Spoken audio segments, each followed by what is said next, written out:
Good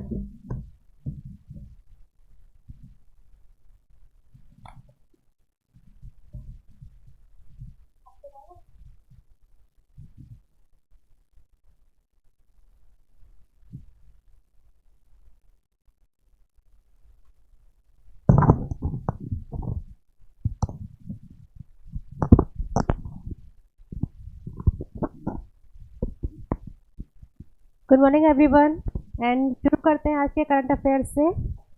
आज हम अपना कंटिन्यू करेंगे वीकली करंट अफेयर्स के साथ 18 to 25 नवंबर।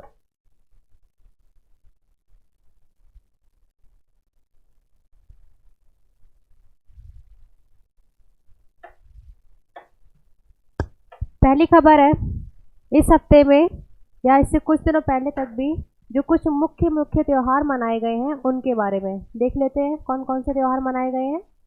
पहला और काफी बड़े स्तर पर मनाया जाने वाला त्यौहार था इस हफ्ते का छठ पूजा। सुन रखा है सचिन? क्या होता है इसमें? सही बात है, बिहार में और उसके जो आसपास के जो क्षेत्र हैं पूर्वी उत्तर प्रदेश में, मध्य प्रदेश में, इन राज्यों में मनाया जाता है छठ पूजा। इसमें क्या किया जाता है? नदी के बीच में खड़े होकर के सूर्य देव को अर्घ्य दिया जाता है एंड उन्हीं की बहन है छठ माता, उनकी पूजा की जाती है। ठीक है, लिखो मत, मैं पीडीएफ दे दूंगी। तो इसके मुख्य देवता कौन है? सूर्य और छठ माता। ठीक है, उन्हीं की बहन। अगला है गुरु नानक जयंती। ये कब मनाई जाएगी? 27 नवंबर को। कौन थे गुरु नानक देव? सिखों के पहले गुरु थे।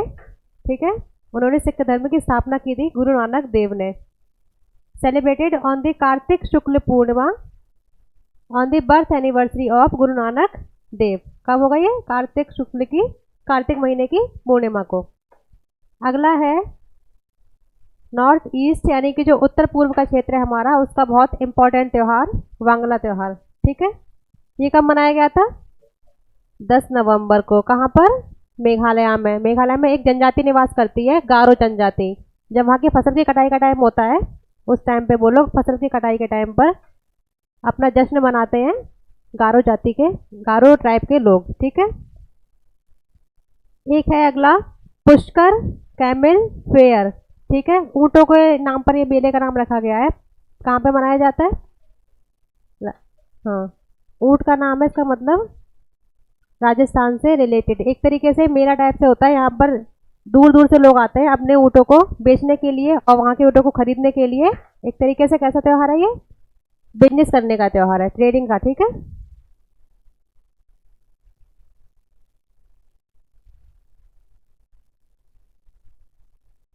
अगला है जो इस हफ्ते में जो कुछ अवार्ड्स दिए गए हैं उनके बारे में।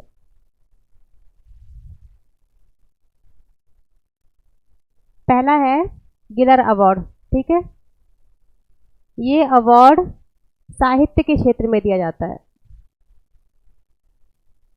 किस क्षेत्र में? साहित्य के क्षेत्र में दिया जाता है। और किसके द्वारा? कनाडा की सरकार के द्वारा। ठीक है, किसने जीता है इस बार इस साल का अवार्ड? सारा बर्नस्टीन ने। ठीक है, किस फील्ड का अवार्ड है ये? साहित्य की फील्ड का, और कनाडा गवर्नमेंट द्वारा दिया जाता है। इसके अलावा एक और अवार्ड है life time disturbing the peace award. ठीक है, ये किसे मिला है? सलमान रशीदी, ये भारतीय मूल के ये लेखक है। ठीक है, हमेशा चर्चा में बने रहते हैं, उनको दिया गया है। अगला है केनेथ बोल्डिंग अवार्ड। ठीक है, ये किसे दिया गया है? भारतीय मूल की बीना अग्रवाल को। ये दिया जाता है इकोलॉजिकल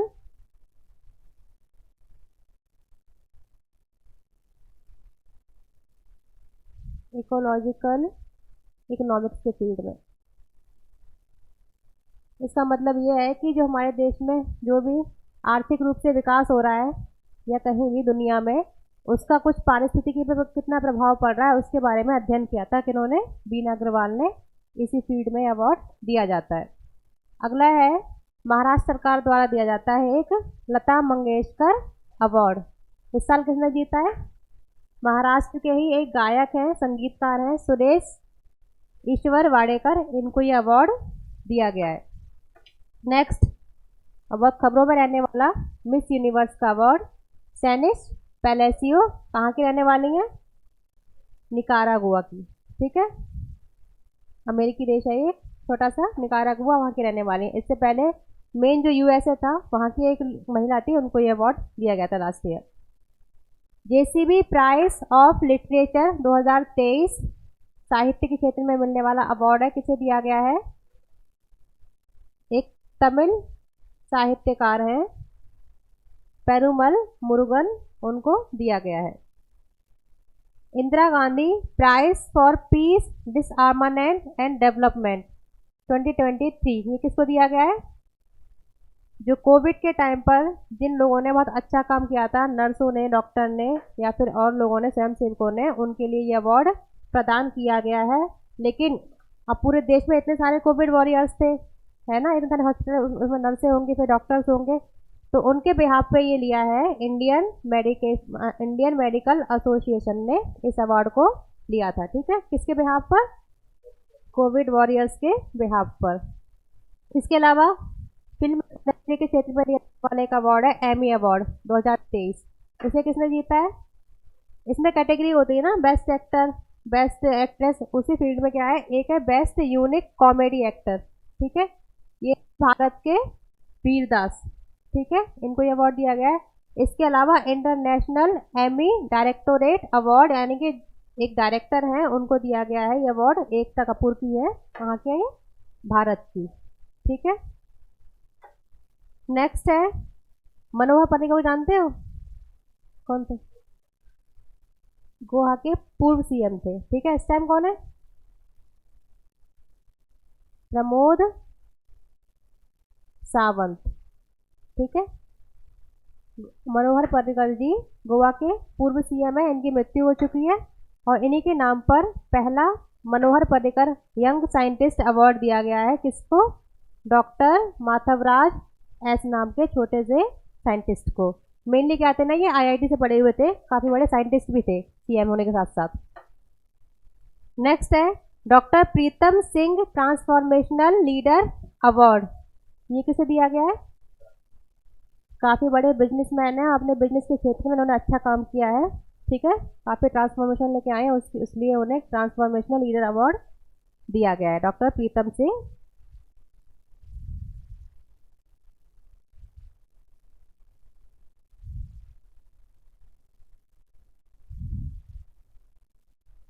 बताओ इसका आंसर।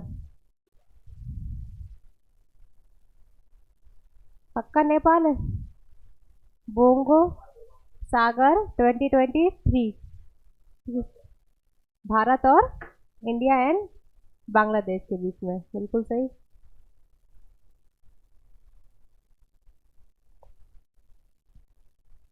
हाल ही में कौन सा देश यूरोप में पारंपरिक शस्त्र बलों सीएफई पर संधि से हट गया है?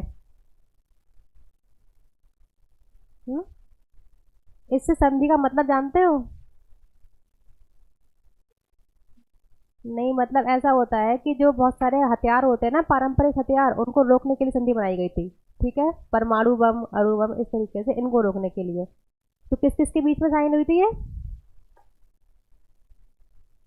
एक था वर्साई पैक्ट। ठीक है, उसमें जो दो देश थे, प्लस नाटो के बारे में सुना है? नाटो जो कंट्रीज थी, इनके बीच में साइन हुई थी। ठीक है, इसलिए ताकि जो हथियार हैं उनको बनाने में कुछ कमी लाई जा सके, उन पर रोक लगाई जा सके। ठीक है, क्योंकि उससे दोनों देशों का या पूरे विश्व को खतरा होता है, ऐसे बड़े बड़े बम से या ऐसे हथियारों से। तो इससे अभी हाल ही में कौन पीछे हट गया है? रूस। क्यों हटा है? क्योंकि हम सभी जानते हैं नाटो जो है वो अपना प्रसार रूस के पास तक कर रहा है, जिससे रूस को अपने आप से खतरा लग रहा है कि नाटो से मुझे खतरा हो सकता है। इस वजह से रूस इस संधि से हट गया है, यानी कि वो अब स्वतंत्र है अपने देश में परमाणु हथियार बनाने के लिए।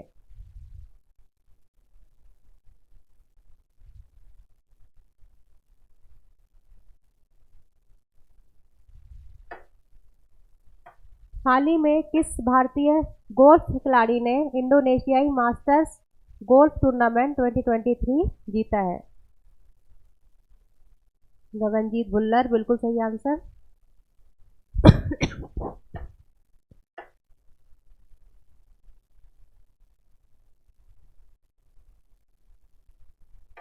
हाल ही में किस राज्य सरकार ने शैक्षणिक संस्थानों और सरकारी नौकरियों में कुल आरक्षण को 75% तक बढ़ा दिया है? बताओ इसका आंसर। बिहार सरकार ने। इसके अलावा एक और खबर है, पंजाब प्लस हरियाणा गवर्नमेंट, इन्होंने अपने जो राज्य हैं उनमें 75% आरक्षण को खत्म भी किया है। ठीक है, एक और खबर है, बढ़ाया किसने? बिहार ने।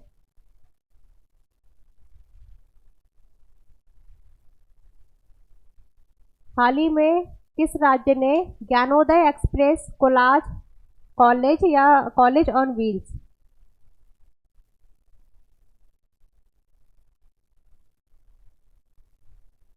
कॉलेज ऑन व्हील्स प्रोग्राम को लॉन्च किया है?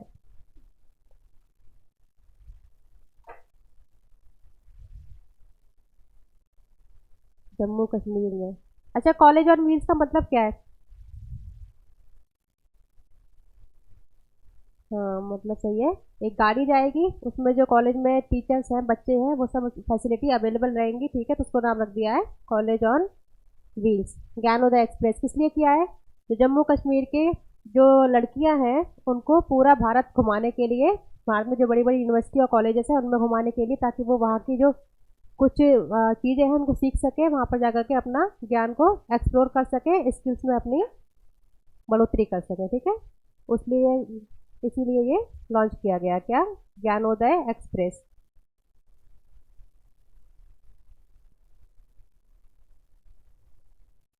हाल ही में किस भारतीय राज्य ने 11वें अंतर्राष्ट्रीय पर्यटन मार्ट का आयोजन किया? हम्म?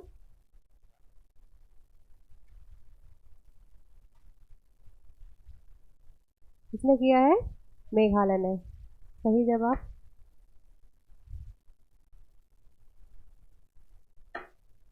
हाल ही में आसियान भारत श्री अन्न महोत्सव 2023 किस देश में आयोजित किया गया है? इंडोनेशिया में। अच्छा, श्री अन्ना क्या होता है? इसके बारे में बताया था। जो बताया था ना मैंने, मोटा अनाज जो होता है,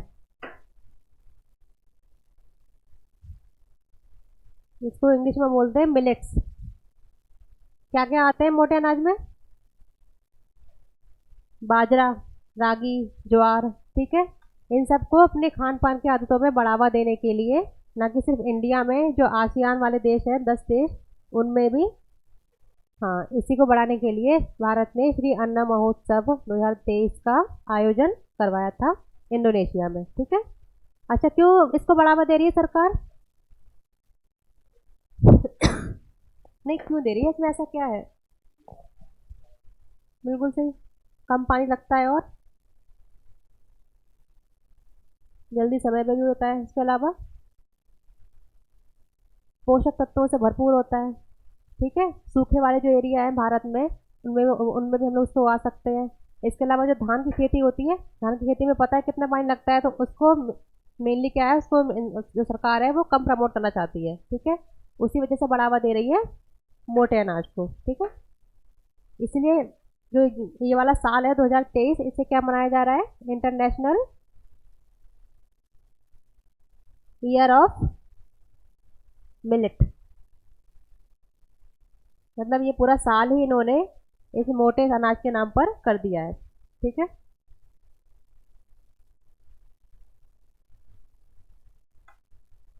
हाल ही में राइस रैपिड इनोवेशन और स्टार्टअप विस्तार कार्यक्रम किस संगठन द्वारा शुरू किया गया है? स्किल डेवलपमेंट मिशन, ये स्टार्ट किया गया है नीति आयोग के द्वारा। किस लिए? जो छोटे छोटे स्टार्टअप होते हैं और उनमें जो इनोवेशन यानी कि जो नवाचार होता है उसको बढ़ावा देने के लिए। ठीक है, इसी का एक और कार्यक्रम है, तुमने सुना होगा, नीति आयोग का ही, अटल, हाँ, अटल इनोवेशन मिशन। क्या होता है इसमें?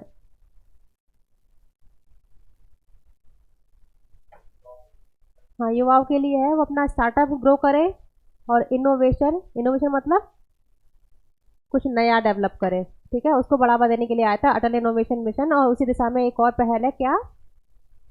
राइज।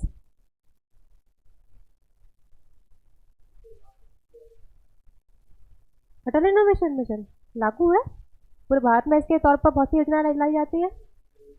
हाँ, नीति आयोग ही करता है इसको। हाल ही में किस संस्थान द्वारा विकसित काली मिर्च की चंद्रा नाम की किस्म विकसित की गई है? मतलब काली मिर्च की एक वैरायटी विकसित की गई है, Chandra. IISR, Indian institute for spice, spice का मतलब मसाले, रिसर्च, इसके द्वारा इसका विकास किया गया। कहाँ पर इसका मुख्यालय है? केरल में। केरल को क्या बोलते हैं? मसालों का प्रदेश भी बोलते हैं, ठीक है, उसी के द्वारा इस नई किस्म का विकास किया गया है। एक और आई थी भी धान की नई वैरायटी, पूसा 9, उसके बारे में सुना था? वो भी ध्यान में रखना, Pusa 9।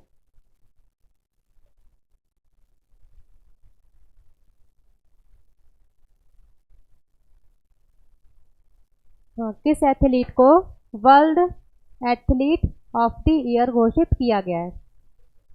Neeraj Chopra, very good. Sports की खबरें याद रहती है? क्यों दिया गया है? अरे भाई, ओलंपिक गोल्ड मेडल जीत रहा है उसने, उसके अलावा भी बहुत से गोल्ड मेडल जीते हैं, इसलिए दिया गया है। आटा दाल योजना भारत के किस राज्य द्वारा शुरू की गई है? पंजाब, बिल्कुल ठीक। क्या होगा इस योजना में?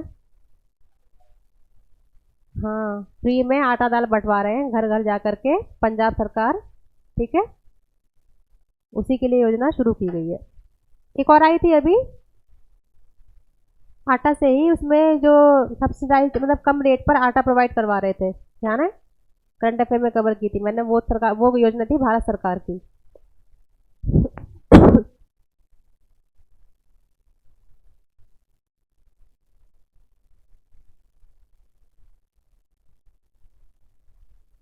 हाँ, वो उसका नाम था भारत आटा स्कीम, भारत आटा। हाँ, इसमें क्या था, दिवाली के टाइम पर आटे का रेट बहुत ज़्यादा बढ़ जाता है ना, उसको कम करके सरकार अपनी तरफ से उसमें कुछ सब्सिडी दे करके दे रही थी लोगों को, कितने रुपए में? 27 रुपए में, 27 रुपए प्रति किलो के हिसाब से, ठीक है, वो न्यूज़ थी। भारत किस वर्ष तक दुनिया का दूसरा सबसे बड़ा सौर मॉड्यूल निर्माता बन जाएगा?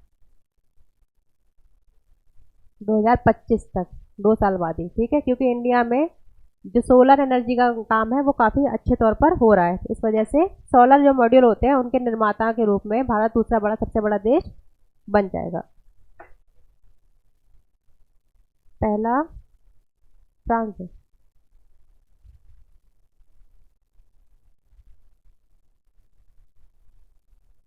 हाल ही में पंजाब में सतलज नदी में कौन सा दुर्लभ पृथ्वी खनिज खोजा गया? कौन सा दुर्लभ मृदा तत्व खोजा गया? नहीं, टेंटलम, ठीक है। किस फील्ड में यूज होता है ये? जो लैपटॉप, मोबाइल मैन्युफैक्चरिंग होती है, इलेक्ट्रॉनिक्स वाले आइटम्स, इलेक्ट्रॉनिक्स एंड,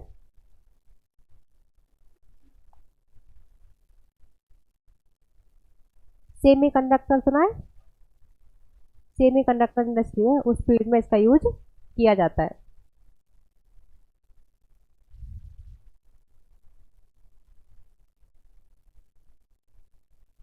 इसका बताओ, ये तो बताया था, भारत।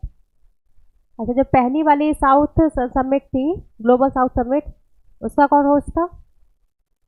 उसका भी भारत था, और इसका आयोजन इस साल जनवरी में किया गया था, ठीक है, जनवरी 2023 में। अभी नवंबर 2023 में हुआ है दूसरी समिट का। इसका भी होस्ट कौन है? भारत। मतलब क्या है ग्लोबल साउथ का?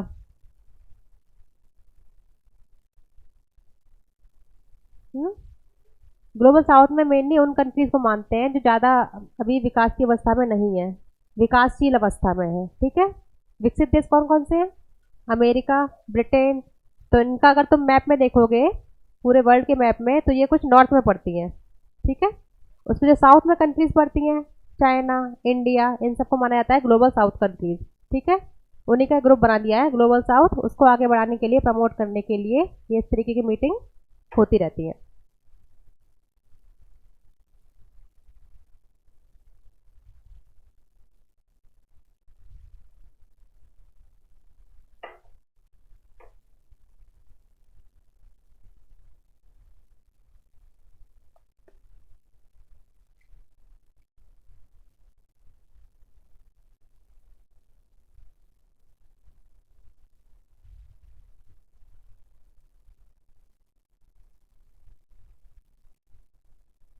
कुछ नियुक्तियां हुई है, उनके बारे में देख लेते हैं। एनपीसीआई का मतलब क्या है? National payment corporation of India, ठीक है। जो एनबीएफसी होती है उनका एक तरीके से जो संचालन होता है वो यही करती है। यूपीआई जानते हो, जो हम लोग ऑनलाइन पेमेंट करते हैं, यूपीआई, उसका सेफ्टी एम्बेसडर किसको बनाया गया है? पंकज त्रिपाठी। कौन है ये? Film actor. कोई मूवी बताओ। मिर्जापुर सीरीज। ओपन एआई की सीईओ कौन बनी है? मीरा मूर्ति जी, ठीक है। इससे पहले जो सैम ऑल्टमैन थे उनको हटा दिया गया है, अब बनाया गया है भारतीय मूल की मीरा मूर्ति जी को। आर्टिफिशियल इंटेलिजेंस, एनिमेटेड नहीं, आर्टिफिशियल इंटेलिजेंस, समझ रहे हो? एक सुना होगा चैट जीपीटी। चैट जीपीटी इसी कंपनी ने बनाया है, ठीक है, ओपन एआई ने। प्रेसिडेंट ऑफ अर्जेंटीना कौन बने हैं? जेवियर माइली जी। और प्राइम मिनिस्टर कहाँ के? लग्जमबर्ग के ल्यूक फ्राइडेन। एंड इसके अलावा लाइबेरिया के प्राइम मिनिस्टर कौन बने? Joseph Boakai. Special protection group SPG, इसके चीफ कौन बने हैं नए? एक आईपीएस थे आलोक शर्मा जी, मतलब आईपीएस है आलोक शर्मा जी, उनको इसका चीफ बनाया गया है। मैनेजिंग डायरेक्टर ऑफ एसबीआई, ये कौन बने हैं? विनय एम टोन्स। ये सब मैंने डेली वाले में कवर किया है।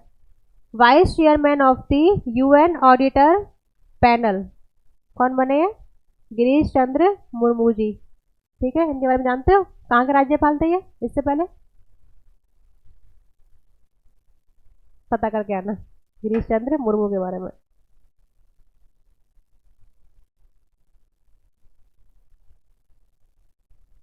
कुछ लोगों की डेथ हुई है, उनके बारे में देख लेते हैं। पद्म भूषण प्रोफेसर ब्रजेंद्र कुमार गोस्वामी जी, इनकी डेथ हुई है। कौन थे ये? इनका जो योगदान था वो मेन था कला के क्षेत्र में, ठीक है। कला के आलोचक थे। इसके अलावा जो कला के क्षेत्र में इतिहासकार होते हैं ना, वो थे कौन? ब्रजेंद्र कुमार गोस्वामी जी। एस वेंकट रमन, इनकी डेथ हुई है। कौन थे ये? 18वें गवर्नर थे आरबीआई के और बहुत ही फेमस अर्थशास्त्री भी थे, ठीक है। इनके जमाने के जो नोट थे उन पर इनका नाम आता था, आरबीआई गवर्नर का नाम आता है ना। इस टाइम कौन है? RBI governor. अच्छा ऑप्शन देती हूँ, ऑप्शन देख के नाम याद आएगा। उर्जित पटेल, ये पहले थे। रघुराम राजन,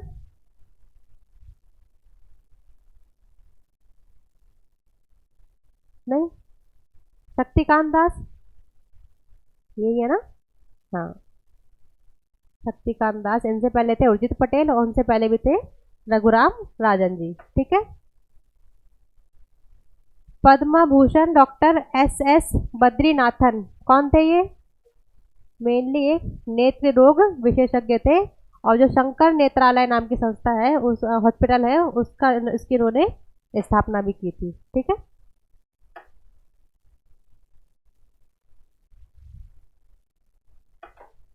ठीक है दोस्तों, ये था आज का करंट अफेयर्स। एंड कल फिर मिलते हैं अपने डेली करंट अफेयर्स के साथ में। तब तक पढ़ते रहिए, बढ़ते रहिए। Thank you so much.